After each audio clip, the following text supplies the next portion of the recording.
Shalom, sudah 1 tahun ini kita hidup dalam situasi new normal. Satu kebiasaan baru yang harus kita adopsi, merespon adanya pandemi COVID yang sudah juga berjalan selama 1 tahun ini. Seperti yang kita ketahui, hari-hari ini kemanapun kita harus menggunakan masker. Dan itu menjadi sesuatu yang biasa. Bahkan kalau orang tidak menggunakan masker di satu area tertentu, tentu akan dianggap aneh. Inilah yang disebut sebagai new normal.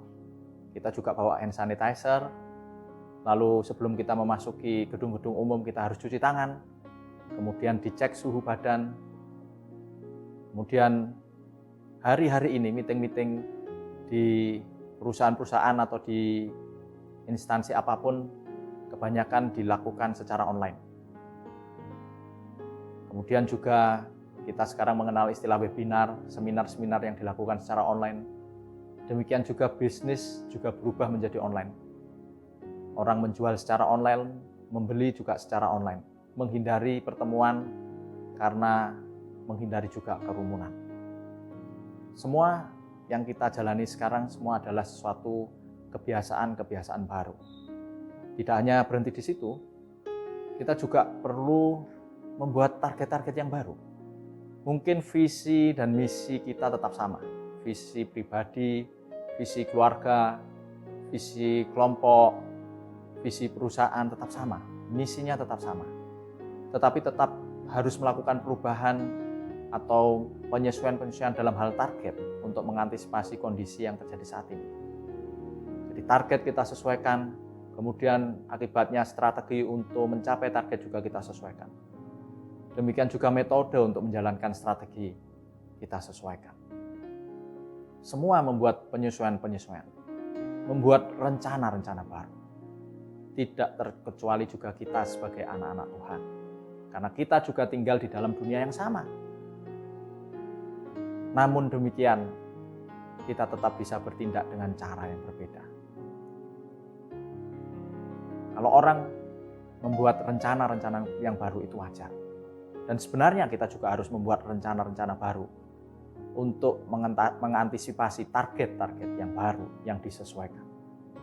Tetapi sebagai anak-anak Tuhan, kita juga punya langkah-langkah yang berbeda, yang bisa kita ambil atau yang seyogianya kita ambil, berbeda dengan apa yang diambil oleh orang-orang di luar Tuhan. Mari kita baca di dalam Amsal, pasal yang ketiga, ayat yang ke-5 sampai ayat yang ke-8. Berkaitan dengan apa yang harus kita lakukan ketika kita harus membuat rencana-rencana yang baru yang disesuaikan dengan kondisi saat ini. Amsal pasal yang ketiga ayat yang ke-5 sampai ayat yang ke-8. Saya akan bacakan, percayalah kepada Tuhan dengan segenap hatimu dan janganlah bersandar kepada pengertianmu sendiri.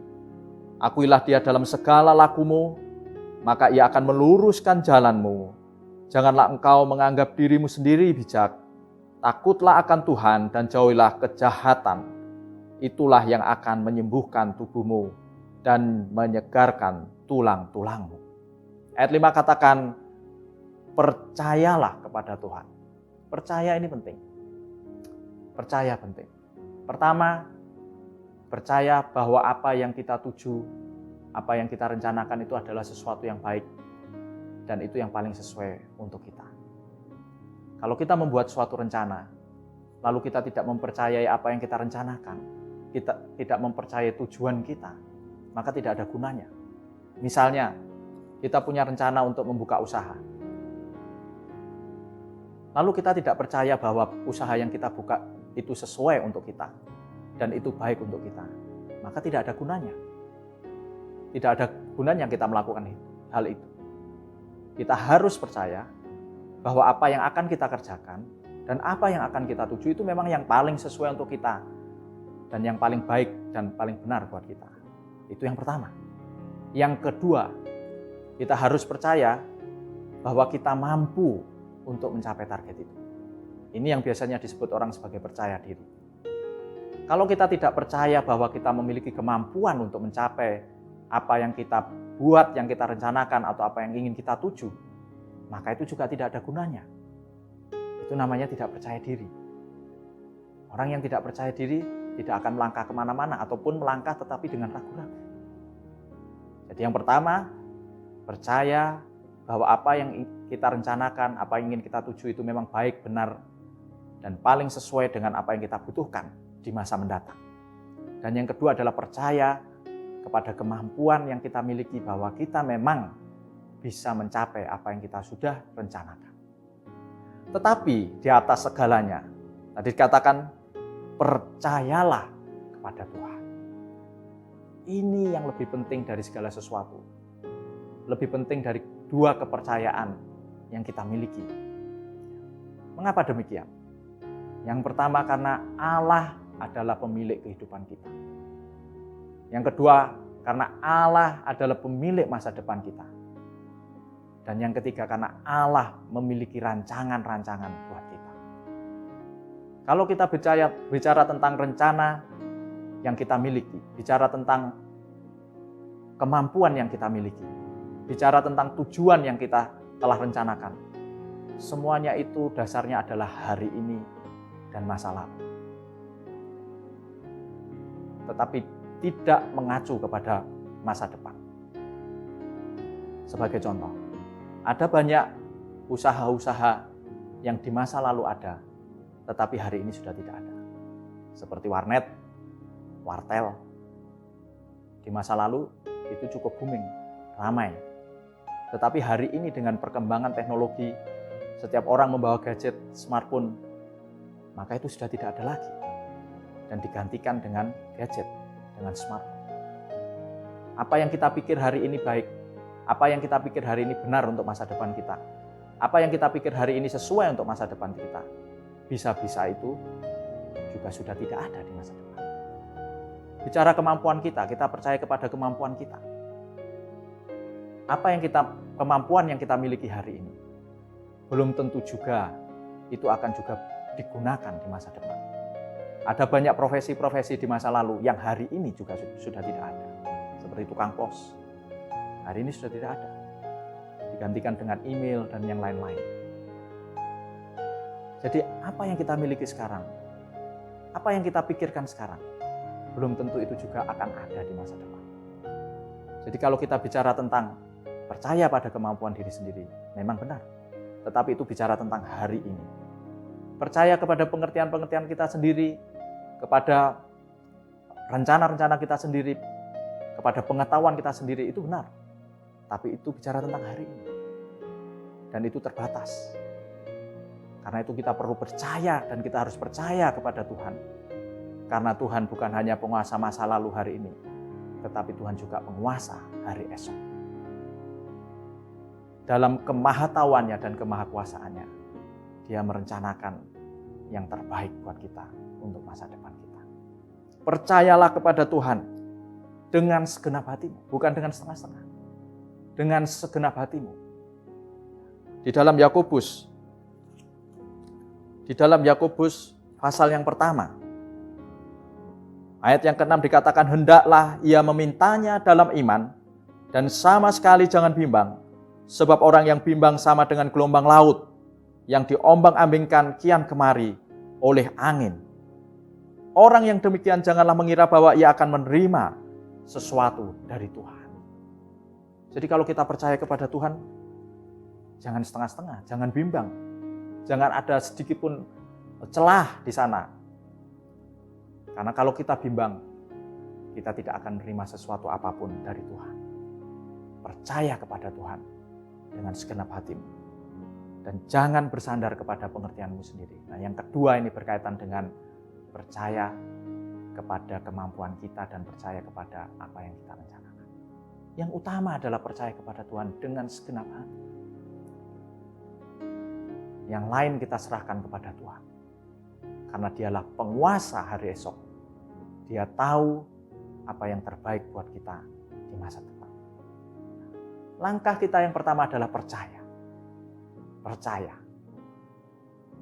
Percaya dengan segenap hati kepada Tuhan. Percaya kepada kemampuan kita. Dan percaya kepada tujuan yang ingin kita capai.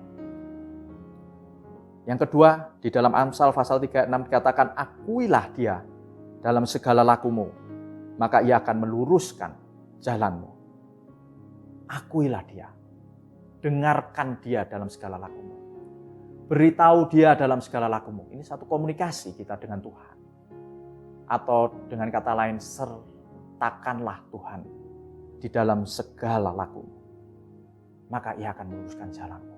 Mengakui Tuhan di dalam setiap laku kita, dalam setiap tindakan kita, mendengarkan Tuhan dalam setiap tindakan kita, atau memberitahu Tuhan dalam setiap tindakan kita, dikaitkan dengan Dia, Allah yang akan meluruskan jalan kita. Ini penting sekali. Di dalam Amsal pasal yang ke-21, Amsal pasal yang ke-21 dikatakan, ayat yang kedua, dikatakan demikian, setiap jalan orang adalah lurus menurut pandangannya sendiri, tetapi Tuhanlah yang menguji hati. Di dalam Amsal pasal yang ke-16 ayat yang kedua dikatakan begini, segala jalan orang adalah bersih menurut pandangannya sendiri, tetapi Tuhanlah yang menguji hati. Ya, kita punya pandangan sendiri, kita punya jalan sendiri, cara sendiri, metode sendiri, dan niat sendiri. Tetapi ujung-ujungnya kembali kepada Tuhan yang bisa menimbang segala sesuatu. Kita tidak bisa menimbang pikiran kita sendiri, menilai motivasi kita sendiri. Karena itu di dalam Pemazmur, di dalam Mazmur pasal yang ke-139, Pemazmur di dalam Mazmur pasal yang ke-139, ayat yang ke-23 dikatakan, selidikilah aku ya Allah, dan kenalilah hatiku. Ujilah aku dan kenalilah pikiran-pikiranku. Lihatlah apakah jalanku serong, dan tuntunlah aku di jalan yang kekal. Di situ dikatakan, kenalah hatiku. Ini bicara tentang motivasi dan niat kita. Motivasi dan niat ada di dalam hati. Tetapi kemudian juga ujilah aku dan kenalah pikiran-pikiranku. Meminta Tuhan untuk menguji dan mengenali jalan-jalan yang kita tempuh, cara-cara yang kita tempuh, metode-metode yang kita tempuh dalam melakukan segala sesuatu. Apakah metode yang kita tempuh itu memang benar? Bukan hanya baik, tapi apakah benar, sesuai dengan apa yang Tuhan mau. Dalam kehidupan sehari-hari, dalam melakukan segala hal, kita mempunyai banyak cara untuk mencapainya.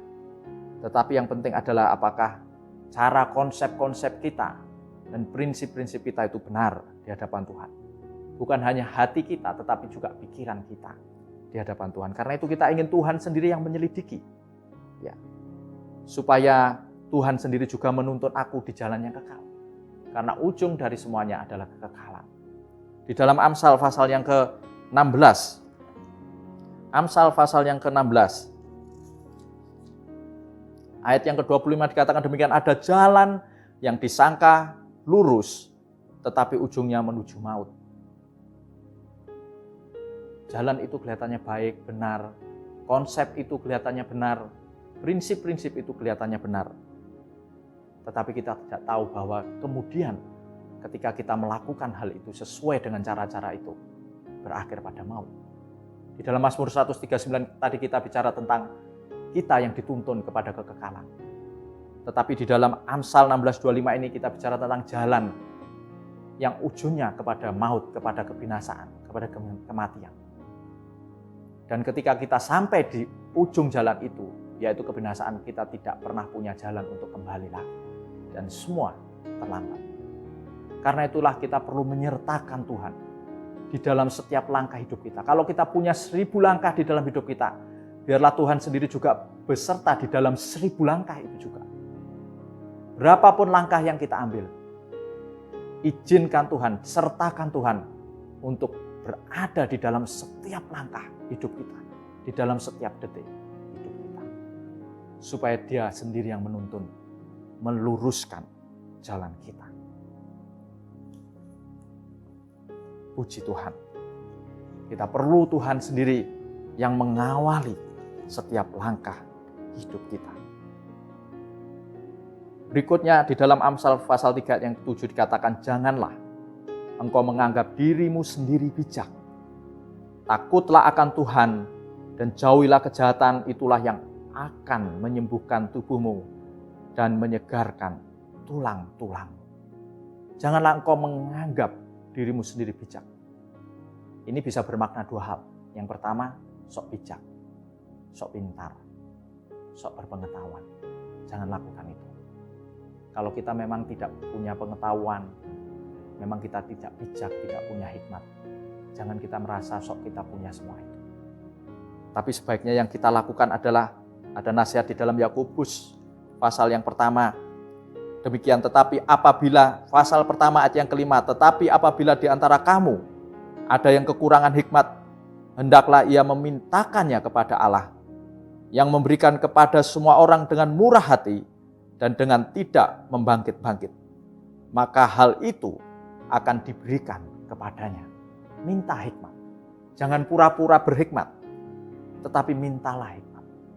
Karena Allah pasti memberikan dengan murah hati. Tergantung kita mau mengakui keberadaan kita atau tidak. Kebanyakan orang malu mengakui bahwa dirinya memang kurang hikmat, tidak berhikmat, bodoh. Itu keberadaan kita. Kalau memang itu keberadaan kita, kita akui di hadapan Tuhan, supaya kita bisa tahu cara untuk memperbaikinya dan tahu apa yang kita minta kepada Tuhan. Kalau kurang hikmat, minta hikmat kepada Tuhan. Pasti Dia akan memberikan kepada kita hikmat, sehingga kita bisa menggunakan hikmat kita itu untuk kita merencanakan dan melangkah ke depan. Yang kedua, ini bisa bermakna bahwa menganggap diri sendiri bijak bermakna bahwa kita lebih berhikmat daripada yang lain, lebih pintar daripada yang lain. Bahkan kita merasa lebih tahu segala sesuatu daripada Tuhan itu sendiri. Karena ayat itu kemudian diikuti dengan kalimat takutlah akan Tuhan dan jauhilah kejahatan. Bisa saja kita memang mempunyai banyak pengetahuan, keterampilan, keahlian. Karena kita belajar, kita suka belajar, dan kita memiliki pengetahuan yang luas, keahlian yang banyak. Bukan berarti kita harus menyembunyikan itu dan tidak menggunakannya itu. Bukan itu. Tetapi ketika pengetahuan kita, keahlian kita, kemampuan kita semakin meningkat oleh berkat Tuhan, kita harus tahu bahwa itu semua tetap terbatas. Dan di atas segalanya Allah sumber segala hikmat. Itu yang maha segalanya. Ketika kita merasa bahwa yang kita miliki itu lebih daripada apa yang dimiliki Allah, maka itulah dikatakan kita tidak takut akan Tuhan. Ini peringatan yang baik buat kita, supaya kita tidak membanggakan apa yang Tuhan berikan kepada kita. Hikmat yang kita miliki, pengetahuan, keahlian, keterampilan, semua yang kita miliki. Supaya kita tidak membangga-banggakan itu. Dan lupa bahwa Tuhan Maha Kuasa dan Tuhan Maha Tahu. Kita memiliki pengetahuan, tetapi terbatas. Allah lah yang Maha Tahu. Kita memiliki kemampuan, itu pun juga terbatas. Allah lah yang Maha Kuasa. Janganlah engkau menganggap dirimu sendiri bijak. Takutlah akan Tuhan dan jauhilah kejahatan. Kita membawa segala yang kita miliki, kemampuan yang kita punya dari Tuhan, kepada Tuhan, agar Tuhan sendiri yang berdaulat atas hidup kita. Semua tahapan itu tadi berkaitan dengan sikap hati kita kepada Tuhan. Pentingkah itu dalam perencanaan? Penting sekali. Percaya, menyertakan Tuhan, dan tidak menganggap diri sendiri bijak. Penting sekali itu untuk kita lakukan.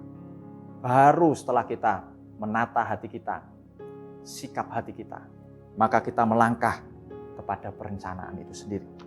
Dan itu penting sekali. Di dalam Lukas, pasal yang ke-14 ayat yang ke-28 dikatakan demikian, sebab siapakah di antara kamu yang kalau mau mendirikan sebuah menara tidak duduk dahulu membuat anggaran biayanya.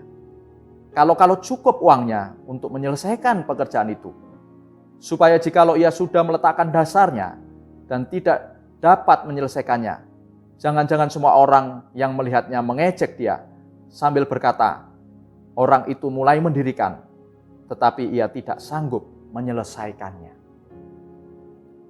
Ini satu perumpamaan yang baik sekali mengenai perencanaan. Kalau kita tidak merencanakan, berarti kita sedang merencanakan kegagalan kita. Itu bahasa sederhananya. Kita harus merencanakan segala sesuatu berkaitan dengan target-target yang disesuaikan karena mengikuti kondisi. Kita juga harus membuat rencana-rencana yang baru. Membuat rencana-rencana yang baru yang juga menyesuaikan. Di dalamnya ada strategi-strategi yang baru yang harus kita lakukan dan juga metode-metode untuk melaksanakan strategi tersebut. Dan membuat perencanaan ini menjadi penting karena ketika membuat perencanaan kita juga akan bertanya kemana-mana untuk mendapatkan referensi yang lebih banyak. Ada nasihat yang baik mengenai hal itu. Di dalam Amsal pasal yang ke-15 ayat yang ke-22 dikatakan demikian, rancangan gagal kalau tidak ada pertimbangan, tetapi terlaksana kalau penasihat banyak. Ketika kita membuat rencana-rencana, kita perlu bertanya kepada orang-orang yang ahli, yang mengerti tentang hal itu. Bukan hanya 1, 2, mungkin 3. Kita melakukan brainstorming, bertanya, menggali sebanyak mungkin. Dari hasil brainstorming itu, kita akan menyimpulkan mana yang paling sesuai. Rancangan gagal kalau tidak ada pertimbangan, tetapi terlaksana kalau penasihat banyak. Jangan malu-malu untuk bertanya, untuk mencari informasi, menggali informasi sebanyak mungkin kepada orang yang ahli dan orang yang mampu. Ketika kita tidak mampu di satu sisi, ada orang yang lain yang mampu di sisi itu, dan kita bisa meminta orang itu saran untuk menutupi kekurangan kita, untuk menutupi kekurangan analisa kita. Ini penting sekali untuk dilakukan. Kalau kita ingin membuka usaha misalnya, kita perlu banyak bertanya kepada orang-orang yang telah memiliki usaha yang sudah jalan dengan lancar dan berprofit.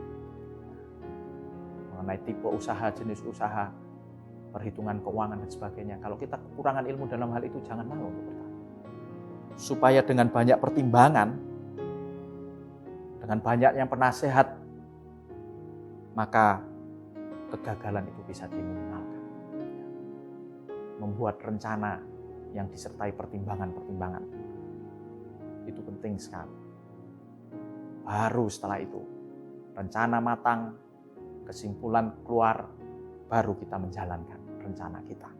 Ada nasihat yang berharga berkaitan dengan itu di dalam Amsal pasal yang ke-16 ayat yang ketiga dikatakan demikian, serahkanlah perbuatanmu kepada Tuhan, maka terlaksanalah segala rencanamu. Apa yang kita lakukan setelah rencana itu matang, sudah ada kesimpulan dan sebagainya? Kembali kita kepada Tuhan sebagai pemilik masa depan kita, menyerahkan itu kepada Tuhan, ya, sebagai jaminan keberhasilan dari rencana kita. Sekali lagi, kalau kita merencanakan segala sesuatu, kita memikirkan segala sesuatu itu berdasarkan masa lalu dan hari ini. Walaupun itu kita berbicara tentang masa depan, prediksi tentang masa depan, tapi itu dibuat berdasarkan masa lalu dan hari ini. Berdasarkan keadaan dan kondisi kita hari ini. Dan itu terbatas. Mungkin bisa memprediksi masa depan, tapi itu terbatas. Tetapi ketika kita menyerahkan rencana-rencana kita kepada Tuhan, yang bukan hanya berkuasa atas masa lalu, atas hari ini, tetapi juga atas hari esok kita, maka rencana kita menjadi tidak terbatas. Rencana kita terbatas di tangan kita, tetapi menjadi tidak terbatas ketika masuk dalam rencana Allah buat kita. Jangan pernah meninggalkan Tuhan sedetik pun di dalam setiap perencanaan kita, di dalam setiap langkah-langkah hidup kita, dalam segala aspek hidup kita, keluarga, kelompok, usaha kita. Jangan pernah meninggalkan Tuhan. Izinkan Tuhan, sertakan Tuhan untuk beserta di dalam setiap langkah hidup kita. Berapa ribu pun langkah yang kita akan jalani, biarkan Tuhan ikut di dalam setiap detail langkah hidup kita. mulailah segala sesuatu dengan percaya. Mulailah dengan percaya.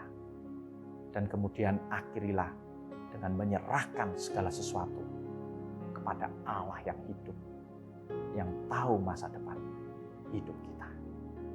Maka percayalah, semua yang kita rencanakan akan diberkati oleh Tuhan dan diberikan keberhasilan oleh Tuhan.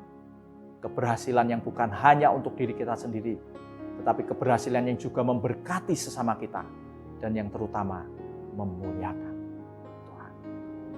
Amin. Mari kita berdoa.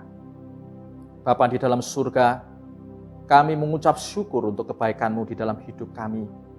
Bahwa kalau kami ada saat ini, hanya semata-mata karena kebaikan-Mu, kasih karunia-Mu atas hidup kami. Tidak ada satupun yang berharga di dalam hidup kami yang baik, yang bisa kami andalkan di hadapan-Mu Tuhan. Karena itu kami ingin menyerahkan setiap apa yang kami miliki, pengetahuan kami, kemampuan kami, dan seluruh keberadaan kami ke dalam tangan-Mu Allah kami yang hidup, yang memegang hidup kami bukan hanya hari ini, tetapi sampai kepada masa depan. Karena itu kami ingin menyerahkan setiap rencana-rencana yang kami miliki ke dalam tangan-Mu. Rencana-rencana pribadi, keluarga, jemaat, usaha, bahkan apapun kami ingin menyerahkan ke dalam tangan-Mu.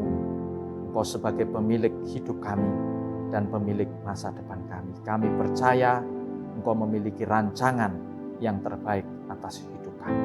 Kami ingin memulai segala sesuatu dengan percaya dan mengakhiri segala sesuatu dengan menyerahkannya kepada Engkau Allah yang hidup, yang selalu memiliki kehendak yang baik atas hidup kami. Terima kasih Bapa di dalam surga, kami mengucap syukur untuk firman-Mu yang sederhana, dan biarlah firman-Mu terus berbicara di dalam hati kami melalui Roh Kudus-Mu yang tinggal di dalam hati kami. Mari Engkau memberkati kami dengan damai sejahtera, sukacita, kebahagiaan, kesehatan, keberhasilan, dan kesejahteraan yang melimpah-limpah, baik secara jasmani dan rohani, yang mengalir kepada sesama kami, dan untuk memuliakan Tuhan. Kami naikkan segala doa, permohonan, ucapan syukur kami hanya di dalam nama Tuhan Yesus Kristus, Allah kami yang hidup, Gembala agung kami, pemelihara jiwa kami. Haleluya. Amin.